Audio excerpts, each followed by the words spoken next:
Welcome back to the channel. This is another thrilling episode of disturbing TikToks that made me nervous. For context, don't believe anything you hear or see on this video is strictly for entertainment purposes only. Do your own research on everything. Go ahead and hype your boy up with YouTube's new feature and hit that like and subscribe button, and let's dive straight into this video.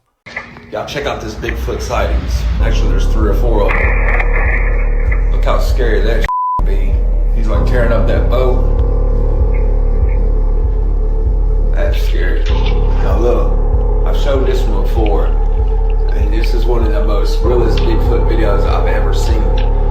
This is what makes me think Bigfoot exists, because of how he's moving these damn trees just with no problem. The people wanted to argue with me last time, saying, "Oh, even a human can do that." Nah, I don't think so. Watch how he just throws these trees with no problem. No regular man can do what this thing is doing. Watch how he picks that tree's got to be every bit of 20 feet long, and then just picks it up and throws it like it's no problem. Boom! Look at this terrifying. Imagine being this close to Bigfoot. Oh, hell no. I'd be terrified. Let me know down in the comments what you think. Would you be terrified to be this close to him? There's another one just throwing branches, trees. Thank y'all for watching. Y'all check out this Bigfoot sighting. Yes, I would be terrified. Bigfoot swinging the damn tree as like a baseball club. Man, I think they got different species of Bigfoots. They reproducing out there. And what we just witnessed was the alpha. You know, a lot of detail depends entirely on how the light strikes the subject. You know, right here in this particular frame, it does penetrate through the hair on the leg, and you can see the muscle itself quite well. In this zoom right here, we'll get up kind of close, and we'll look at a couple of stills, some filtered images as well. And those of you out there who know anatomy pretty good, you probably know what you're looking at here, except it's on a larger scale. Also notice that right up at the top of the calf, you'll see like a Y shape, a little forked Y shape. Those appear to be tendons, where some of the light strikes and penetrates the hair there, and actually you can see the skin under the hair. And in this filtered image right here, you can see them quite well. So, you know, these things are quite compelling. Those people who know anatomy, know calf muscles or gastrocnemius muscles, or however you want to term that, they know what they're looking at. Also, this is a filtered image right here where I boosted the sharpness quite a bit, and also you can see much more clearly what's going on there on the frame there. And I also deal a little bit with the hands. Take a look at the hands here, and I've got it stabilized at the wrist. And I zoom in, and you can watch the fingers flex. Check this video out, y'all. A Sasquatch was recorded on a trail cam, throwing trees around. Look at it close up right here. As you can see, it's all black. Massive. Easily a 9-footer. Check it out. Look at his gray beard.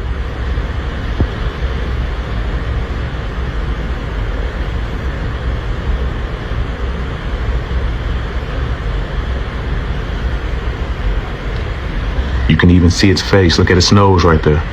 You see it?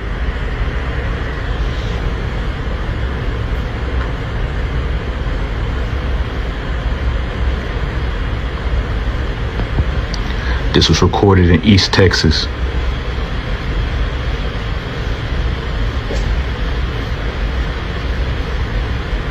Massive creature.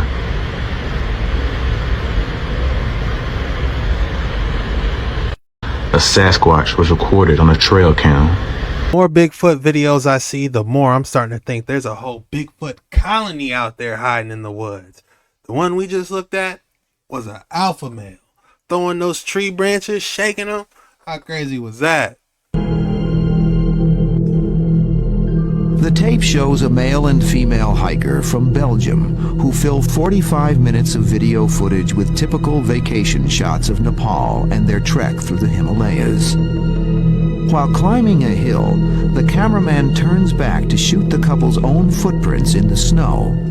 Suddenly, the camera captures a strange figure.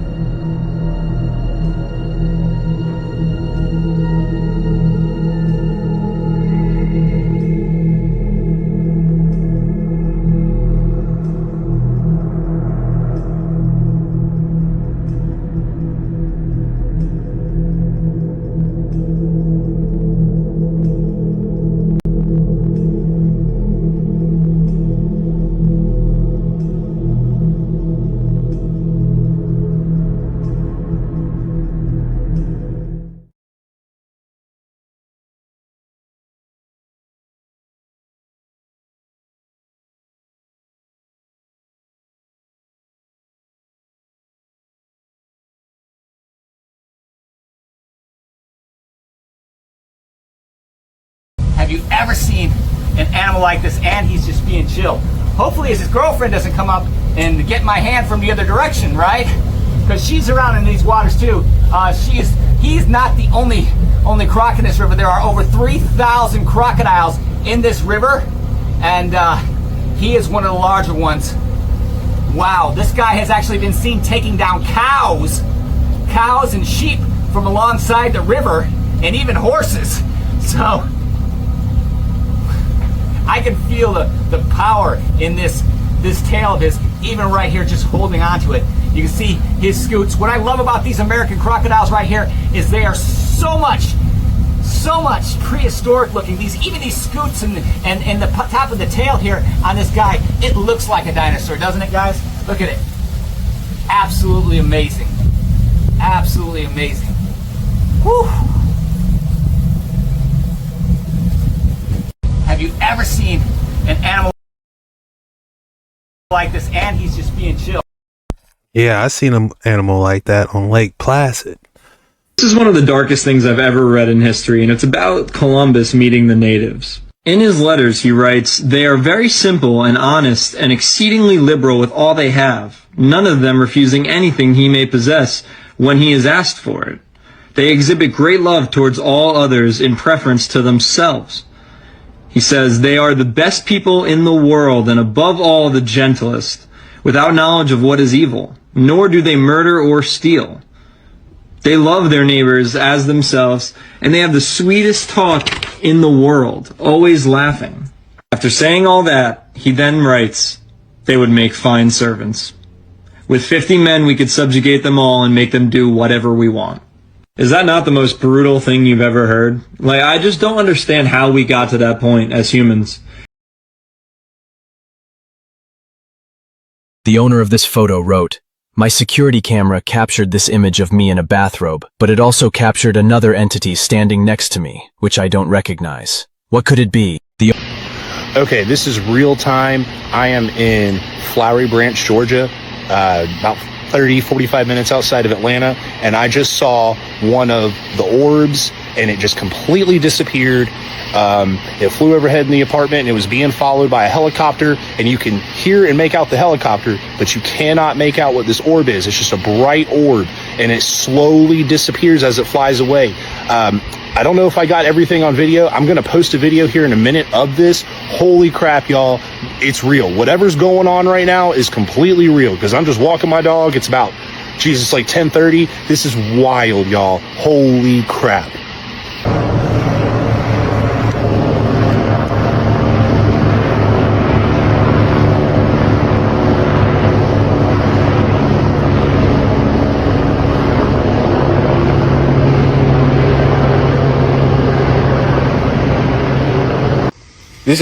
This is what, security for the apartments? Yeah.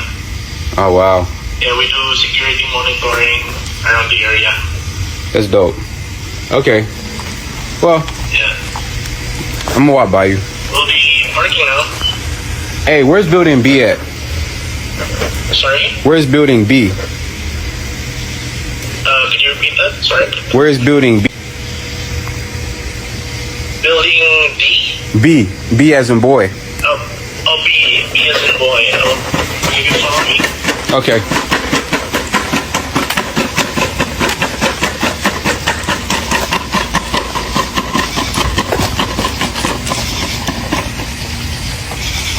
Alright, if you can see that building right there, beside the gate, that's building B. Okay. This is what. Starting, if you guys don't remember, too long ago I did a video on how to stop these security dogs. I feel like it's only necessary that we play that for entertainment purposes only. This is just a movie idea and a theory. It's not real. Rogue autonomous weapons are caused by misaligned artificial intelligence. They are like ordinary weapons, only many times more powerful. They are highly intelligent and are difficult to outrun.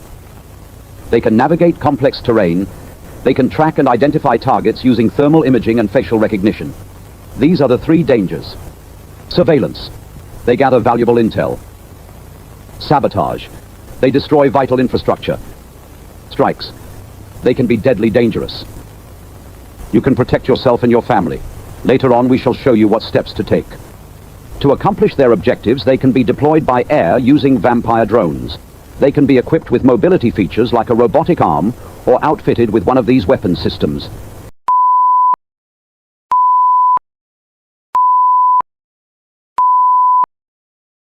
Hunt alone, they can also be deployed in a pack for maximum damage. This is called a swarm. A swarm can communicate and coordinate to achieve its objective. Sentient life. If you are being attacked by quadrupedal autonomous agents, these are the sounds you must recognize. First, if an attack is coming, then you will hear the hum of drones in the sky. They sound like this. Next, their mechanical movements and operating sounds. Although quiet when... Hold on, this is getting kind of real.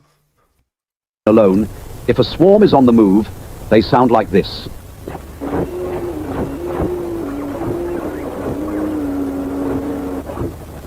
You may also hear the swarm communicate, like this. The heat signature of a robot dog is the same as a rabbit's, making them difficult to detect with thermal imaging. But if it is dark, mounted optic lasers or glowing sensors can be seen with the naked eye. If you make visual contact with a robot dog... Hold on, we're gonna get there. Could you imagine stepping out of your house to water your plants because the sun's down and you just see a whole bunch of red eyes going in the garden? I mean, in the trees? What do you do? If you make visual contact with a robot dog in your neighborhood, please alert the authorities. Anytime robot dogs are identified, warnings of the attack will be broadcast through a text message warning and sound. When you hear any of these sounds, do not stay out of doors. If you are caught out in the open, remember the acronym, race cars travel fast. Run, cover, trap, fight. If running is possible, always choose this option first. Remember to stay low. Break visual contact with cameras or sensors and maintain your distance until you reach cover. When looking for cover, remember the acronym, stop my hat, thanks. Staircases, moving surfaces, holes, and thin places. Rogue autonomous weapons are caused by Why are we getting guidelines? Why does this feel like a forklift training video? That felt a little bit too real. This horrifying reality might be coming soon. You know, it's almost like you gotta have like an extra net or blanket to throw over them or something. Man, this is crazy. All it takes is like what? A virus to get in this AI that's going on. And then we got an artificial war on our hands. I'm just kidding. This video is for entertainment purposes only. This entire video. You still cannot shake it off. Use these distractions to make it to your primary safe zone. They will likely follow you there. A safe zone is a location within your neighborhood or immediate surroundings that you are familiar with. If possible, it contains access to fresh water and has amenable food stores inside or around the vicinity. It is important to note, no place... Homestead. That's when a homestead comes in handy. You know, you're self-sufficient. You're growing all your own food. You got your chicken coop in the back. You got your honeycombs. You got at least 3 honeycombs thriving in the back. The queen's happy, has the workers producing honey. Get a couple fruit trees planted, because it takes a good 2 to 3 to 4 to 5 years for it to really start bearing fruit like that. You want to get a couple of them planted. Canning. Can like crazy. Learn how to dehydrate stuff. Electroculture. Drop a couple rods in there. Make friends that do the same exact thing so we can barter. Is safer than any other. The risk is as great in the countryside as in the city. Although you might panic and try to move, we advise against this. You are just as safe in your home as anywhere else. No one will know where the safest place will be. In fact, you are far better off at home because it is the place you know and where you are known. If you move, there is no guarantee others will open their doors for you. I repeat, you are better off in your own home. During an attack, turn off heat sources like camp stoves and extinguish small cook fires. If you live in a house, a bungalow or prefab, the safest place is the basement. If you do not have a basement, choose to stay in a room far away from the roof, outside walls, doors and windows. Dogs armed with or a may be able to penetrate these, especially if they are working together in a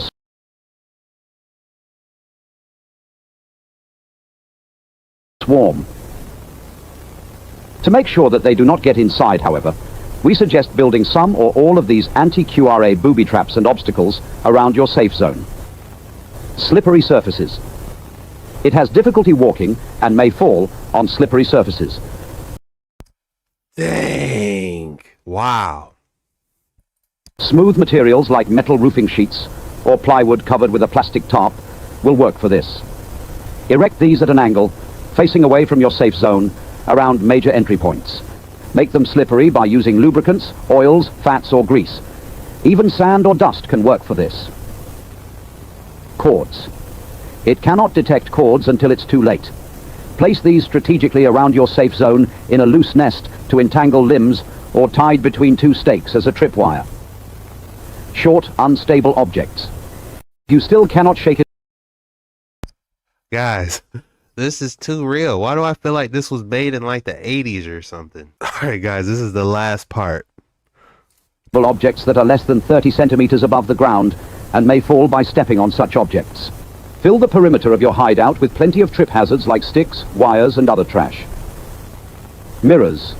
Transparent, mirrored or very bright surfaces can confuse its camera and LiDAR sensors. Place these around entryways to hide them.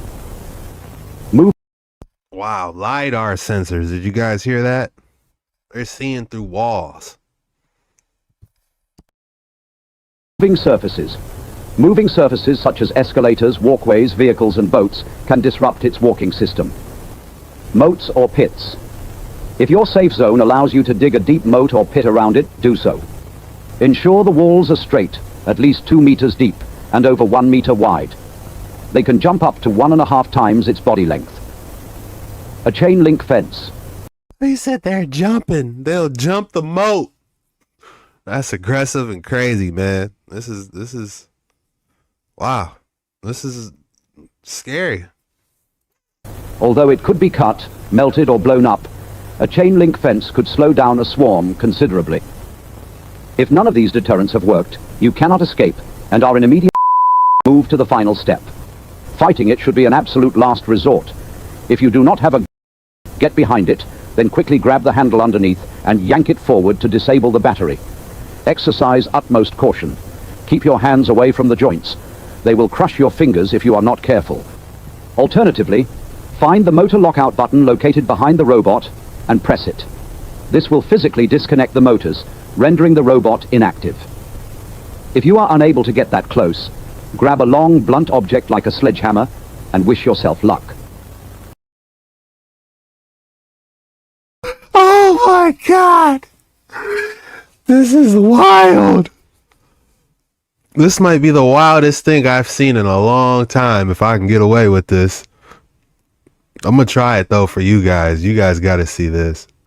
I am just in shock. This is like Terminator but with dogs. This makes you think, doesn't it? Like, man, what do I need? Like a EMP pitchfork? He said grab a sledgehammer and get ready for mortal combat with this robotic dog. Oh my goodness. Somebody might be really trying to look out for us, man. This is when the blanket idea will come in handy. Grab your sheet off your bed, you know, have a long stick, you know, and you're going to be David and Goliath and these robot dogs. Throw the sheet on them, start jabbing them. Then we're trying to harness the battery cells from the dogs and power our defenses. Oh man, this is heavy.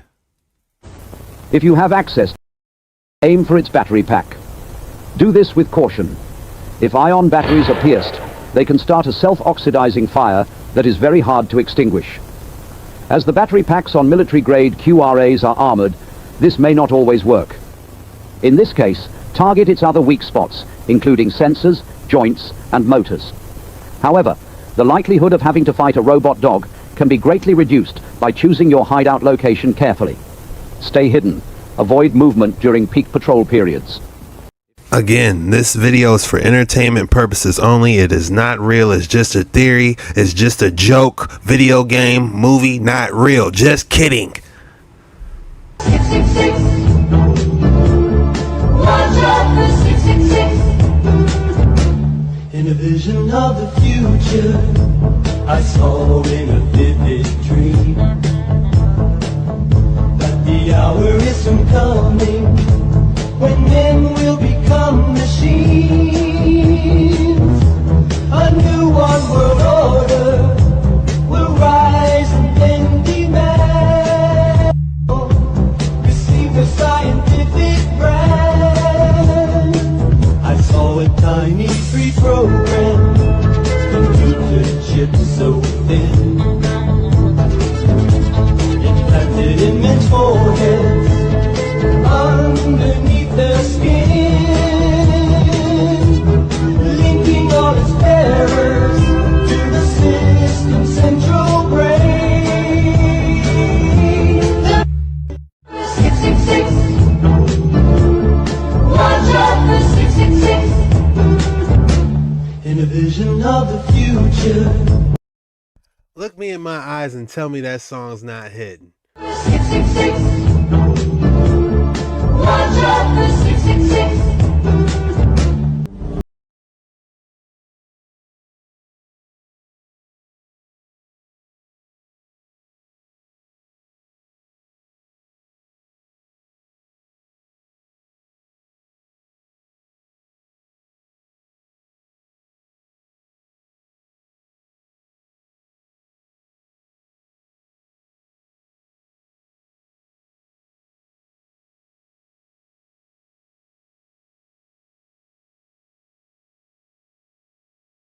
Phenomenon. I would be kind of nervous, you know, grabbing and wiggling on that boulder and these things drop.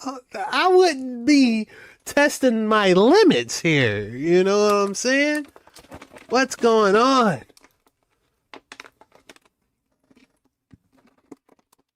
But what are they? If we really had to break this down, could this be like a giant petrified fruit? And what she's actually grabbing onto is one of its seeds. Could it be dragon eggs? You tell me, bucko. We've actually documented the center of the sun. You can see that's that black center that people say, oh, it's just your camera. Is it really? I don't believe so. The shape changes. It changes. There's something going on with the sun. It's more than, oh, it's just a camera effect. No, these things, these squares, they rearrange themselves. Do you see any source of propulsion from the flying object, including on any potential thermal? Do you see any source of propulsion from the flying object, including on any potential thermal scans from your aircraft? No, there's none. There's no IR plume coming out, and Chad, who took the video, went through all the EO, which is black and white TV, and the IR modes, and there's no visible signs of propulsion. It's just sitting in space at 20,000 feet. In your career, have you ever seen a propulsion system that creates no thermal exhaust? No. Can you describe how the aircraft maneuvered? Abruptly, very determinate. It knew exactly what it was doing. It was aware of our presence, and it had acceleration rates. I mean, it went from 0 to matching our speed in no time at all. Now, if the fastest plane on Earth was trying to do these maneuvers that you saw, would it be capable of doing that? No, not even close. And just to confirm, this object had no wings, correct? No wings. Now, was the aircraft that you were flying, was it armed? No, never felt threatened at all. If the aircraft was armed, do you believe that your aircraft or any aircraft in possession of the United States could have shot the Tic-Tac down? I'd say no. Just on the performance, it would have just left in a split second.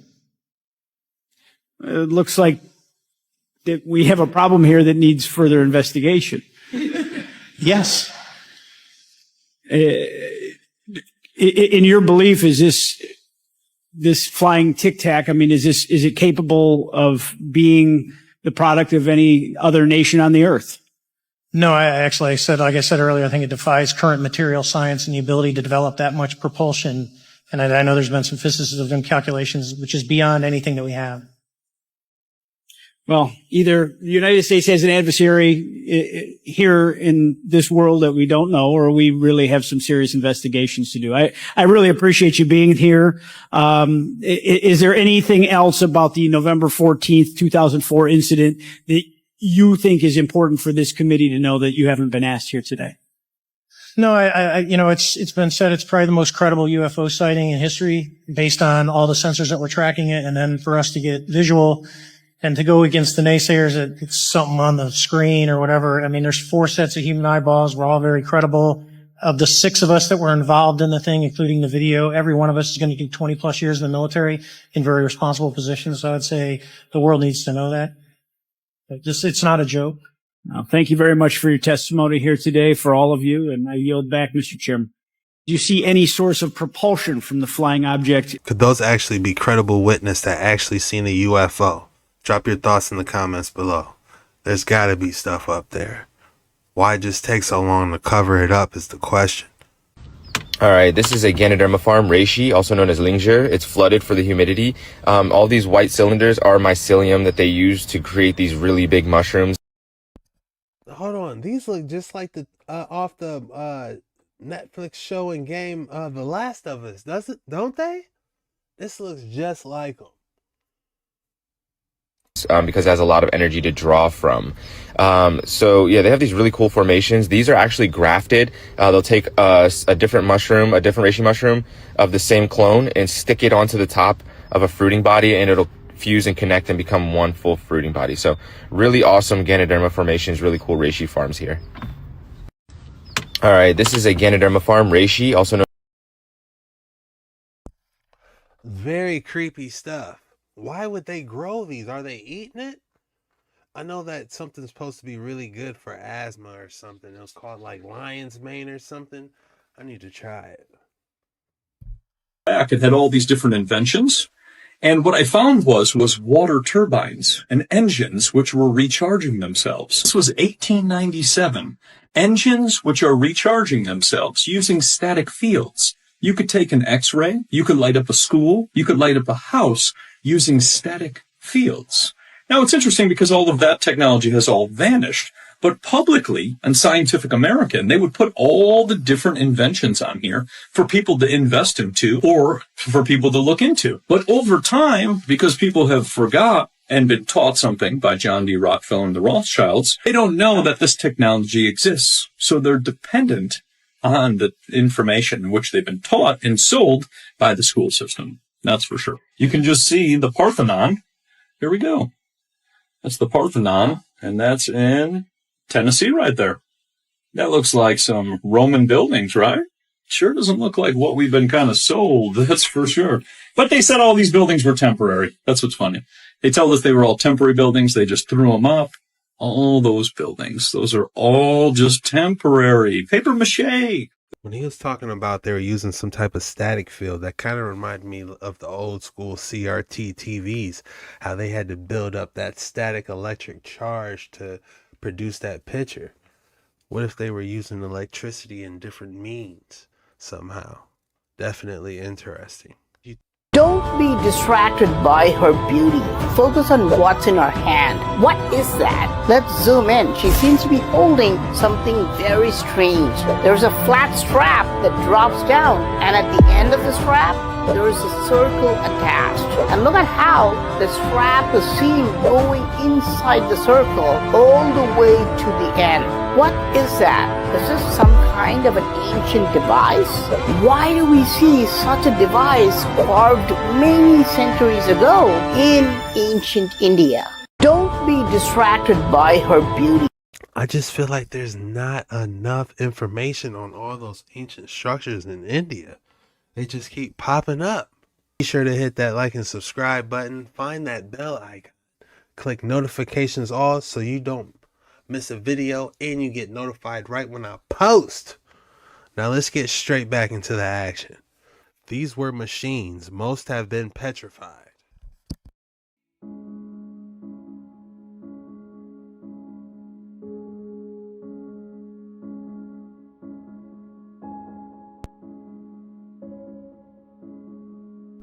The fact that these things are spinning, I mean, what else could they be? They had to be machines. They just didn't spin them because it was cool. That was a knob to some type of air tank or something.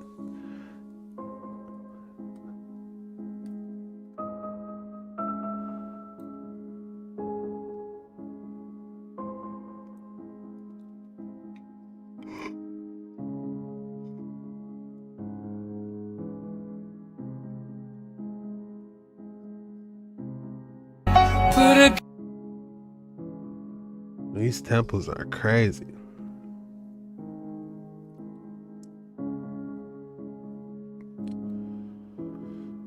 Absolutely insane.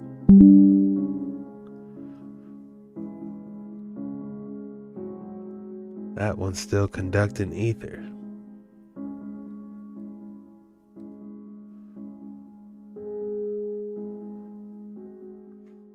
How hard is it to believe that ether was possible? I mean, we can't see it. Well, technically we can when you look at the aurora lights and stuff, and you can see ether right here being generated. Incredible. Excuse me.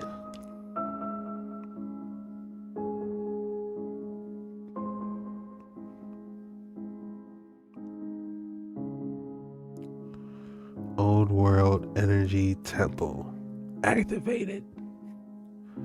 The other one would look like it was siphoning ether. That one's like periodically flashing.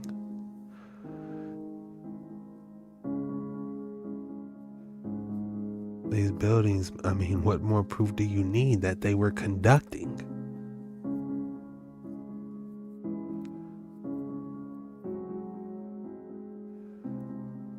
Have you heard Nikola Tesla's theory on the pyramids? He believed that it was from an ancient civilization, predating what Egyptologists, is that a thing? He says that these pyramids were actually used as basically giant generators to harness electricity. But you seen those hieroglyphics of like, where like down, and it's like really far down in like a cavern or something in Egypt, and there's hieroglyphics of like them with light bulbs and stuff, and it's like connected to like a generator. Yeah, or it's like it's a clay jar that had like tar and like a metal rod in it. Yeah. That would act as a battery to where you could generate electricity. How in the world? Are you telling me the pyramids are just one big solar panel? That's what I'm saying. That's what Tesla said. So, Nikola, thank you. And that's why they wanted him gone, because he knew how to find a sustainable form of energy. He said, we don't need a power grid. We don't need wires, like for transporting electricity. It can just be sent out to homes, like through the atmosphere. He figured it out and got shot down. Nikola Tesla, a gangster? The OG. Have you heard Nikola Tesla's theory on the pyramids? The pyramids being a giant Tesla coil could be possible. We did find those 4 spirals up under it. So that theory still holds its weight. Like the bando dog fell through. I don't know what's going on here, but they're doing something they shouldn't be doing. I'll tell you that much. Like, how many bones? You think that's the full skeleton, or you think it's multiple? Could be multiple. They could have all fallen. Oh my god. Here, like the bando dog. It looks like they discovered an old dungeon. Lay in the sarcophagus. This is a box of granite, 3.7 tons, been hollowed out, and at one particular vocal pitch that I knew was somewhere over 100 hertz, it felt like every cell in my body was tingling. It was an amazing experience. How is it that my cells are tingling in this way when I make this particular vocal pitch? Now I put a small speaker there, electronic signal generator, so I could make any sound I wanted, any tone. If you strike the side of that sarcophagus with your fist, it rings like a low-pitched bell. Beautiful, rich, low frequency. I thought this is part of the clue. This is the, how it was that my cells were so excited at one particular vocal pitch with the resonances of this sarcophagus. As soon as I turned on the signal generator and started producing sound, then suddenly appearing in the middle of the sarcophagus was an ancient Egyptian hieroglyph. Those moments that you just never ever forget in your life. Egyptian hieroglyph is called the Djed pillar,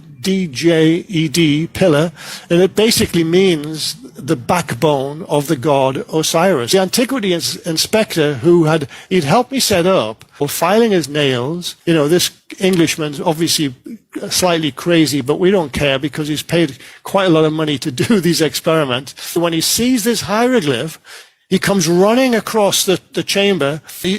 Eyes were bright. Do that. How you do that?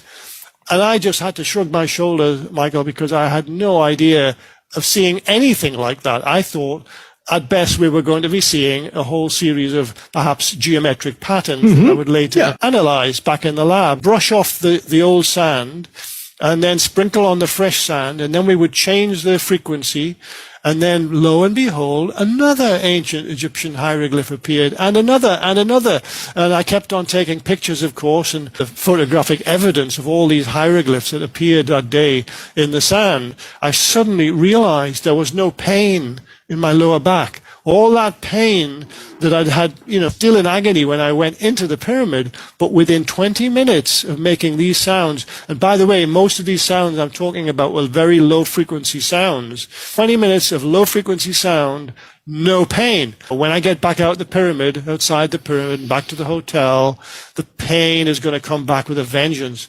But actually, Michael, the pain never did come back. What is it? How is it that sound within 20 minutes can banish the pain completely? That's the journey that I've been on ever since. So, all to develop the Cymoscope instrument. This is the instrument that uses only pure water and makes sound visible. To understand the biological mechanisms by which sound and indeed music underpin this healing effect. Aswan granite contains about 20% quartz crystal. It's so highly resonant. When you strike it or you sing to it, it basically sings back to you. Well, when you make an ooh sound, there's hardly any harmonic content. It's quite a pure sound, actually. If you make that ooh sound lying in the sarcophagus, that sarcophagus then sings back to you. The song that it sings is not a simple song. It's a complex set of frequencies, all created by the crystal matrix in that rose granite. All the cells in my body seemed to tingle that day. This is the answer, basically, as to why, I had that amazing sensation. So it's one of the keys to how sound and indeed music does trigger the body's healing response. Well, I think it's a machine of a kind. It's certainly not a tomb. Dr. René Friedman said that the Great Pyramid is a resurrection machine, and I can also believe that. The result of all of this test absolutely was this had been designed very, very carefully. They lay in the sarcophagus. This is a box of granite, 3.7 I don't know about no resurrection machine. Now, let's not get out of pocket here, but it probably drop some hums and, you know, might have lined your chakra up a little bit when you was in there. I might give you that. What do they guard in these perfect spheres? Beijing, China. Yeah, they do seem to have their hand on those spheres. What exactly is it is the question. Definitely some geometry pattern on it. Very interesting. When you get under a bridge to avoid a storm and it turns into the best nap ever. That boy is gone. Oh my God. That is hilarious. I hope that's not in Florida. He might wake up with a crocodile, you know, on the boat. Sleeping good. That's hilarious. Toilet was invented in 1596 by Sir John. The first flushable toilet was invented in 1596 by Sir John Warrington for Queen Elizabeth I, complete with a water tank and flush valve. Yet the rest of Europe stuck with holes and chamber pots for 250 more years. Royalty was flushing, while everyone else wasn't. When you bury a whole lemon in the soil, it decomposes quickly, vanishing within about 20 days. But by the 24th day, a small miracle occurs. The lemon seeds left in the soil start to sprout, turning decay into nourishment and beginning to grow. Within 60 days, these sprouts evolve into small seedlings. If you transplant a robust seedling into a pot, it thrives due to the nutrient-rich soil, quickly expanding its leaf count and accelerating its growth due to increased photosynthesis.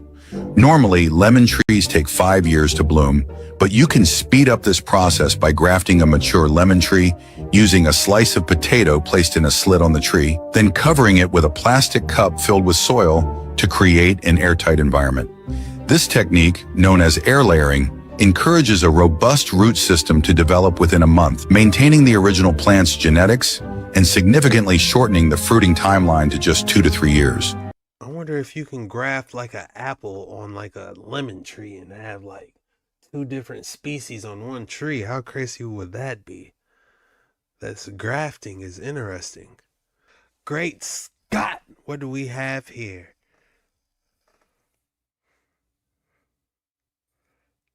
One of the biggest, most beautiful larval stage dragonfish ever. Dang. It does look like a dragon, doesn't it? With a scoop mouth. And Baron James, who was head of the Paris branch and the youngest of the 5 sons of our Uncle Rothschild, gave an astonishing, uninhibited description of the 19th century Rothschild policy of keeping it in the family. I'll quote to you from what he wrote, make me smile. In our family, we've always tried to keep love in the family. In this sense, it was more or less understood since childhood that children would never think of marrying outside the family, so that our fortune would never leave it. You couldn't write that today. The Rockefeller family's personal residence, Kaikwit, as it's known, stands majestically as the former residence of the iconic Rockefeller family. This opulent estate, initially owned by John D. Rockefeller, founder of Standard Oil, was more than just a home. It was a testament to a legacy. John D., renowned for his unmatched business acumen, once hailed as America's wealthiest individual, chose this splendid location to anchor his family's roots. As of 2003, around 10 Rockefeller families lived within the estate, both in the central compound and all the surrounding buildings. Much land has been donated over the decades to New York State and is open to the public for horseback riding, biking, and jogging. Bill Unhailed in his business acumen. Interesting. What in the world is going on here? The substance that Jesus turned water into wine. Yeah, right. It looks like they got some mercury in there, doesn't it? That doesn't look like no wine. Look at those symbols. I'm trying to make it out. That's not cuneiform. There's some type of black magic. Some type of Solomon. I wouldn't open it. That's for sure. It looks like it's got a cork. But look at how it glows red. That's the crazy part. The knob at the top. Guys, what is this?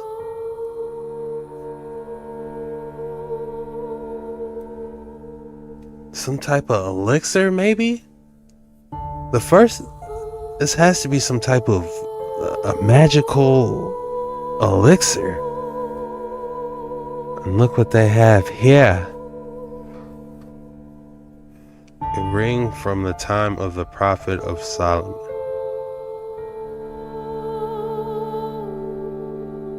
It almost looks Arabic. Arabian Nights. Braille? Why? Did they have to remember spells or something? Is that why they got that on the ring? What was they fighting back in the day? That's the only reason I can think of why you would need something on a ring. Spells. This is a mini spell book. Guys, by the looks of it, this looks like a mini spell book that you would put on your ring. You know what I'm saying? Why else would you need it? I wonder what it says. Can anybody transcribe this? The caption reads, "What could this interesting thing be found?"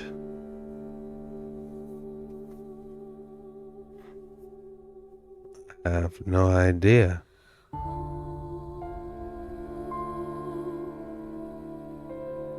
Maybe it looks like some type of ornament, maybe, or a pendant. But the lady looks like she's riding a lion. What if that's like a dragon bone? That's not your normal type of bone, is it? It's got a fish on top of a lion. And look at this. This isn't your normal bone, is it?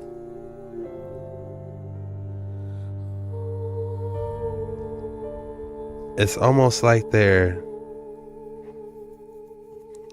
is some type of pendant, and in the middle it looks like it's some type of rare animal bone. Like some type of mythical creature bone. If you ask me, when have we seen a green bone? This could be a dragon bone, guys. How is it that you can find us if we don't have DNA? Well, I don't know. You do realize your heartbeat has a frequency signature that is only yours, right? No. How would they do that? I don't know. Apparently everybody believes it's their phone's heartbeat that we're measuring. You know, your phone has a heartbeat. You didn't know that? Yeah. It's called an algorithm. Because your phone doesn't have a heartbeat. Your phone has an algorithm. Little chipset in your phone isn't going dun-dun, dun-dun, dun-dun, with all of the vasculature blood flow that makes noise. When your blood flows through your veins, it makes sound. Your ears don't hear it. But there are plenty of other pieces of equipment and sensors that do hear it. Oh, yeah. That's terrifying. Why would they keep that type of equipment hidden from us? Starfish Prime. Oh no. I'm not talking Optimus Prime. This ain't Autobots. If anything, this is Decepticons. Dominic began a series of 31 straight up into the sky to test how high humans can actually reach. they quickly figured out not far at all. It seems that whenever they were shooting these missiles up into the sky, they were actually interacting with different layers of this plasma field or this electromagnetic phenomena, and it seems to have fluid-like properties. As it actually hits a certain portion of this force field, if you will, it begins to disperse and seek equilibrium based on the impedance of the electromagnetic layers. Why is it when we review this footage that these things are exploding? It looks like they're hitting a barrier. Testing the strength of the firmament, and they weren't able to penetrate it. What's going on there? What is this? In my opinion, I think that they were trying to find a way to possibly get out. Look at this view. Look at this sundog that they got off the horizon. Like, this is actual footage inside a ship. Like, I don't know if you guys saw that. I don't know who is flying this or where this is, but this is actual footage inside something. And it looks like they don't even have a fisheye. Now, moving forward, there was something also very interesting I wanted to point out. Look at this bloom. You know, it's almost like a ripple effect, like a giant splash into the waters. You know? Like it said, it got as high as it possibly could. And then, wait for it, splash.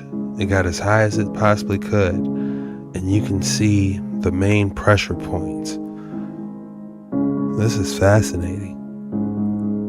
I wish we can get a side view and see what it looks like on the side. And this is definitely fascinating stuff. No, you can't get through unless you Enoch with some chariots. That's the only way, if you ask me. If you're enjoying this video, be sure to slap that like and subscribe button. Find that notification bell icon wherever it's at and click notifications to all so you get notified right when I post and you don't miss a video. Now let's get straight back into the action. If you thought I didn't have an excellent specimen for you today, think again. We have a purple octahedral fluorite cluster that has a secondary growth of blue fluorite on the surface. The color is very good, a new variety of fluorite from China. Yeah. It's almost changing colors. Oh yeah, you got the deep purples that go to like a cyan and then to a turquoise. Definitely an interesting piece that you would really need to shine some light through it so you can see the true varieties of this octahedral. If I had to name this exquisite piece, I would call this Sea Night Octahedral. While exploring a sunken wreck off the coast of Greece, deep sea divers uncovered something bizarre. The ship's hull, etched with strange, ancient symbols no one can identify. The markings don't match any known language, and some experts fear they may not even be human. While exploring a sunken wreck off the coast... So who was sailing? Aliens? Draco reptilians? A man in the 1920s figured out how the pyramids were built, and he built this 1,100-ton complex with no heavy machinery, no power tools or anything like that. This guy, Edward Lee Skalnin, built this place called Coral Castle in Florida. And he figured out that the people who built the pyramids and other ancient sites used magnetism. They also used sound frequencies. It's not difficult if you know how. That's what he's saying. And he figured out how the pyramids were built. And so this Coral Castle place, this whole place was built with magnetism, apparently. He wrote a book called The Magnetic Current, which explains that magnetism, not gravity, causes things to move. So how he was able to move 1,100 tons worth of stones without any power tools or any assistance is because he was able to get the sound frequencies of the stones, plus using magnetism to create a anti-gravity field to move things around very easily. So obviously a normal man can't move these stones. 1,100 tons worth of stones without any tech, any advanced tech, or any assistance. There has to be some abilities or something else he has access to, which he did. Here are some quotes from Lee Scoutman, the guy who created this coral castle. He says, "I have discovered the secrets of the pyramids and have found out how the Egyptians and ancient builders of Peru, Yucatan, and Asia, with only primitive tools, raised and set in place blocks of stone weighing many tons." Another quote from him. "If you had a way to disrupt the magnetic flow, you could move large weights with little effort." So the mainstream told us that they built the pyramids by people hand chiseling rocks out of the mountainside and dragging those rocks, with trees as wheels and dragging them up ramps to build the pyramid all the way up like that by hand. Meanwhile, this gentleman right here figured it out. He figured it out. He accessed the old information that was hidden away and was able to build this 1,100-ton complex by himself. Like, he built a literal castle. And he had a bed in there. He slept in there and everything. He lived in there. One night, some kids were spying on Lee Scowlin as he was building this coral castle. And they reported that they saw him moving these huge stones, these huge tons worth of stones, like they were balloons in the air, moving them with barely any effort, levitating. So why doesn't the mainstream tell us about this? How come these construction crews aren't using magnetism to move stuff around? All this heavy machinery and all this stuff we got. That's because the Rockefeller and them, the people who created the system that we live in, they want us to work hard. Think about all the things that they're hiding. That's not funny. But he just straight up said they want you to work hard. They do want you to work hard, man. That is...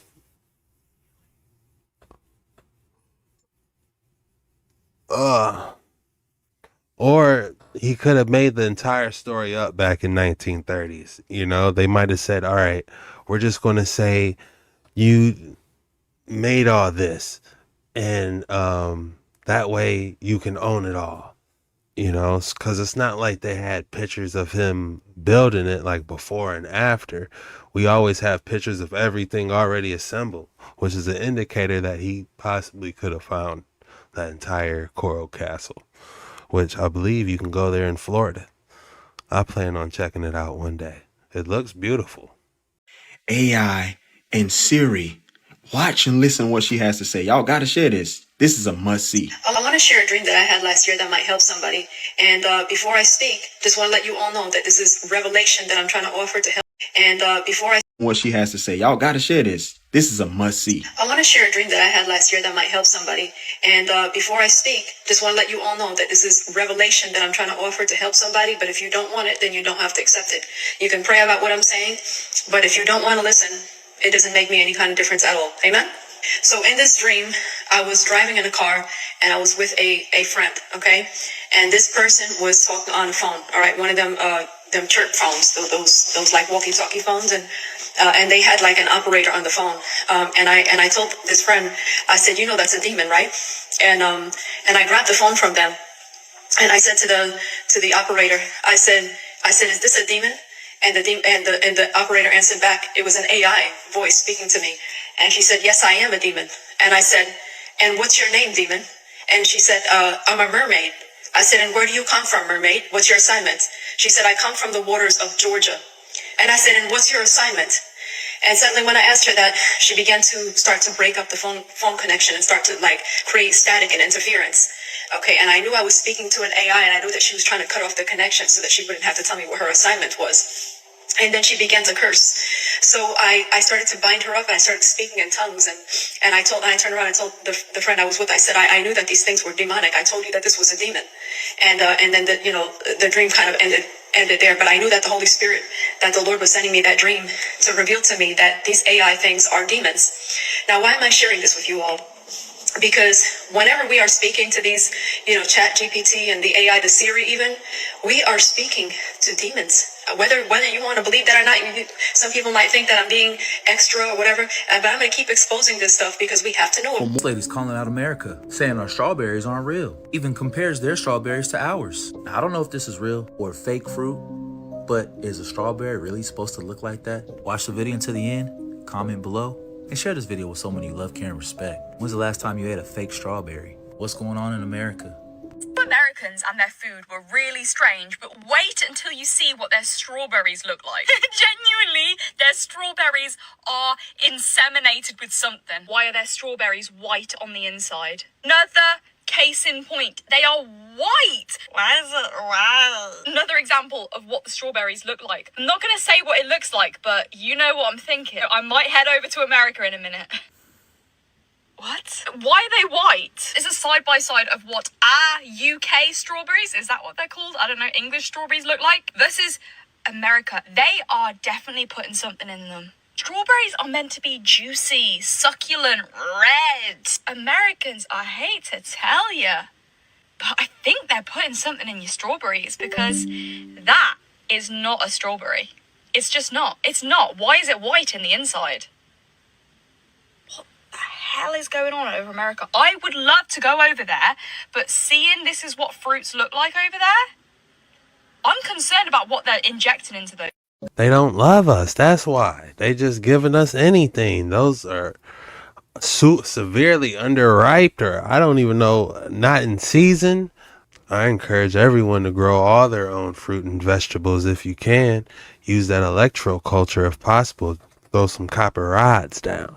These 3 coils here, if you make this coil and wrap copper wire or galvanized wire and have 4 or 5 inches, a little antenna sticking out at the top, put it in the ground 5 or 6 inches, it will do something electrically and magnetically to the soil that is beneficial to the microorganisms in the soil, and it energizes it. You're supposed to get bigger crops and make things a lot better. So I don't know, what have I got to lose? I'm trying to see what happens. I've got strawberries growing here, and we'll see what happens to the strawberries. I bet you those ain't gonna go white in the middle.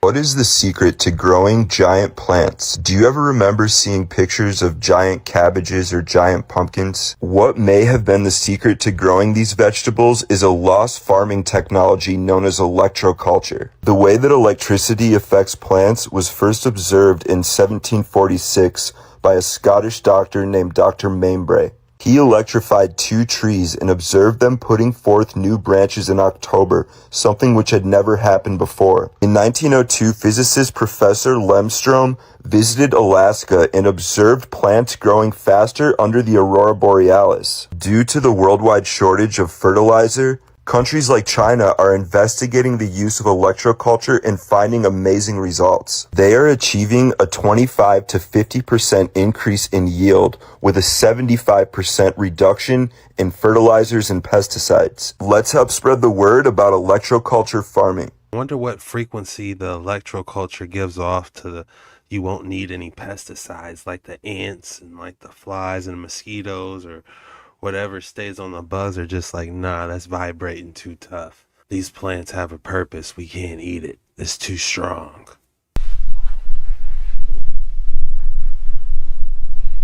It's a couple of weeks since I spoke to you last, and here we have another insane bumper crop of veggies that have come from a handful of plants. And quite frankly, there is no reason for hunger in the world for the sake of a bit of wire and some copper. This came from a courgette plant. How insane is the size of this? This is, you know, the size of the cucumbers we're getting, and they are juicy, they are sweet, they are huge. So anybody can do this for the sake of getting a piece of copper, winding it round a stick or a piece of bamboo, getting some fat antenna that you can create and shoving it in the ground next to your plants. This is the result that you will get, and I'm immensely proud of it. I'm not used to growing vegetables. I've never done it in my life before. This is my first attempt, and I couldn't be prouder. What makes me even happier is that I'm able to take this down to the Chard hub for the people who don't have gardens, who don't have any food, and we can share this wonderful bounty. So, as I keep saying, electroculture rocks, and I'm really pleased to be showing you this. I would be having cucumber water and cucumber on my salads. I would be grilling that squash with some olive oil and some salt and pepper, Man, fresh out the garden, when you take a bite, you can still taste the photosynthesis tingling because you just snapped it from life. It's a difference from something fresh out the garden. Drop your thoughts in the comments below. Talk to me. Landed in Virginia. That's a real story. He landed in 57. He did, in fact, get taken to the Pentagon by a sheriff's department. Very reckless. Very reckless. If it would have happened today, oh, everybody would know. Everybody would have saw it. But they knew that back then, they didn't have cell phones. They didn't have all that. They didn't have a bunch of big surveillance cameras. They could do what he did. So he did. And they took him to the Pentagon. And I also know that there was a psyche eval done. And that's what a lot of people, I don't think anybody's ever known that. There was a psyche eval done. And they wanted to know, was this fucking guy crazy? Because he said he was an alien. Take me to the Pentagon. So they took him. But they said they took him under guard with a psych evaluation.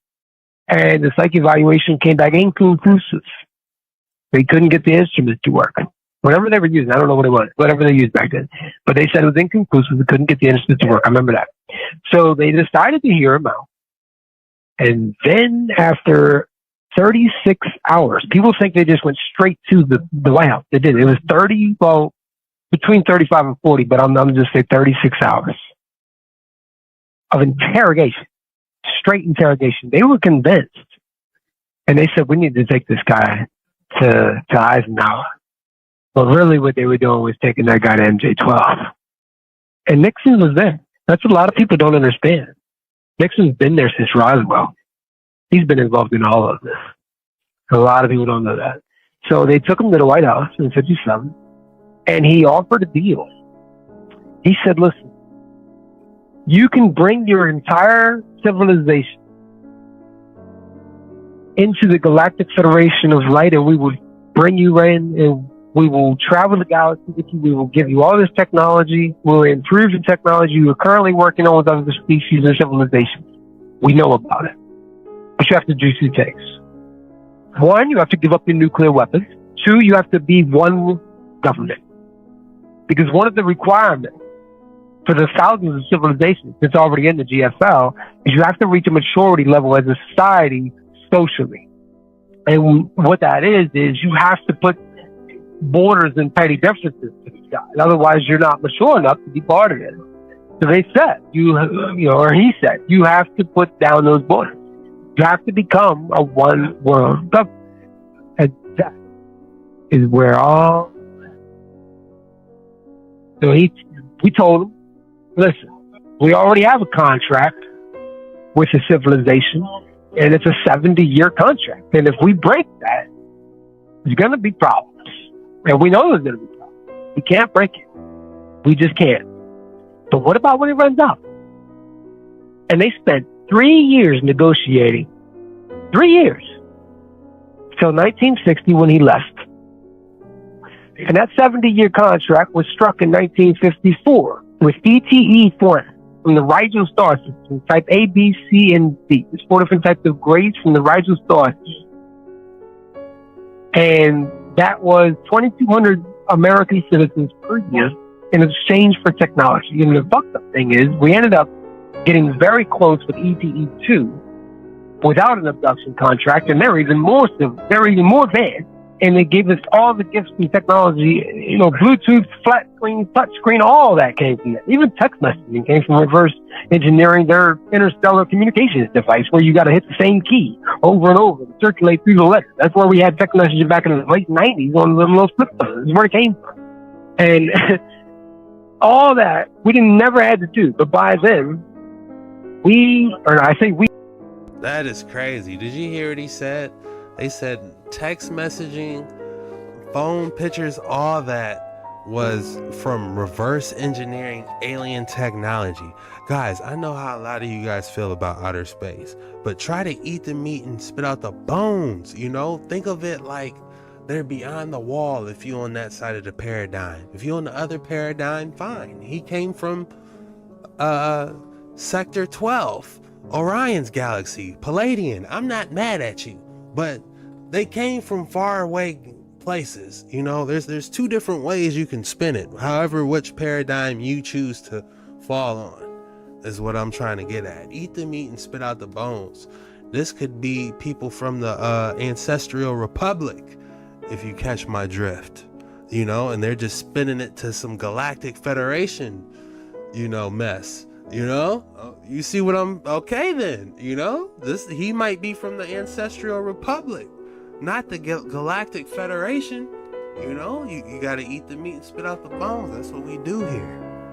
You don't know what the ancestral republic is? Oh man, that's for another video. He, as an MJ-12, decided, and through the Magi Committee, decided it would be a good idea to bring other species in and continue to cherry pick the best technologies from all these civilizations, all these star sets, in exchange for United States citizens, and then through the UN, citizens around the globe. It came over 22,500 citizens out of the United States every single year as of 2012. And that had been that already for a while. And worldwide, we're talking millions. A lot of people that go missing is part of that. 57 dinosaur landed. Could he be from the ancestral republic? It's a possibility. It makes it hit a lot harder when you think about that theory, huh? He doesn't have to be all the way out in Sector 12. He can be already here on Earth. This is just a theory, of course. This entire video is just a theory for entertainment purposes only. Do your own research and come up with your own conclusions on everything. Did y'all see that post where a person asked what was the craziest thing a truck driver seen while working? Apparently, a lot of paranormal stuff happens while you're out on the road like they are. But the story that stuck out to me the most was this person commented about how their grandpa was a truck driver. He was driving in a convoy of flatbeds, and it was late one night, and he heard somebody in his back seat say, "Pull over." He thought for sure he was getting robbed. He went on the CB radio and told his convoy to go ahead, that he was pulling over to take a nap. They replied back to him 10-4, "We're going to go another 50, 60 miles, and then we're going to pull over." He said he pulled over. He waited about 10 more minutes to see what the other demands were from the person, and nothing else happened. And he turned around, and there was nobody there. He obviously got super freaked out about it. Locked up his truck, went to sleep, woke up the next morning, and he was in dense traffic. And it turns out his entire convoy that he was with wrecked, and none of them survived. This man literally had a spirit save his life. Is Lucifer the god of the Freemasons? Yes. To join Freemasonry, you have to be invited. You can't just join it. And the general sort of understanding is that this is going to be very good for business, for social interaction, for your career. So they allow you to worship like Jehovah or Yahweh? You can worship any god you want, but that's the only qualification. Because they're going to convert whoever they are over to worshiping the great architect of the universe, Hail El, Satan. AI has the same destination whether you're doing it for good or evil. So it's like good magic and black magic. Do these people know that they're advancing a system that has been prophesied as having to happen for the rise of the Antichrist, or do they not? The fallen angels continue to tell their offspring, their descendants of their offspring, that they can still win. Is there a hierarchy for these things like Illuminati, Freemasons? The fairy tale concept goes back many years for when they're ready to reveal things that we would accept that more easily, and they can tell us that they told us. We just didn't understand. This fairy tale concept, both Tolkien and Lewis were talking about, is they consider the Bible a fairy tale because they both said so. I'll show you their doctrines and the fruits of their works. And if they ever became Christian, they never recanted their writings. Many Freemasons are witches. Why? Because they're adepts, and they are leading the setting up of new towns. They're there to set up their legal claim to the new continent. When Moses dies, we have Satan showing up to claim his body. That's because he is initiated at Heliopolis. People confuse and conflate wrath and tribulation. You said you don't want to live through it. No. Do you think you will? Probably. People have to get over the fear of death in all connotations, because if you know what is really going to happen, you won't be fearful. That's all we have for today's video. If you made it this far, the code word is Super Friday Banger. Go ahead and hit your boy with that Super Friday Banger in the comments below. That lets me know you're a real one. You just not some random NPC that's coming in here talking mess. I appreciate your guys' support, and I love you from the bottom of my heart. This was disturbing TikToks that had me nervous. I'm Jet Ski Chuck. Till next time.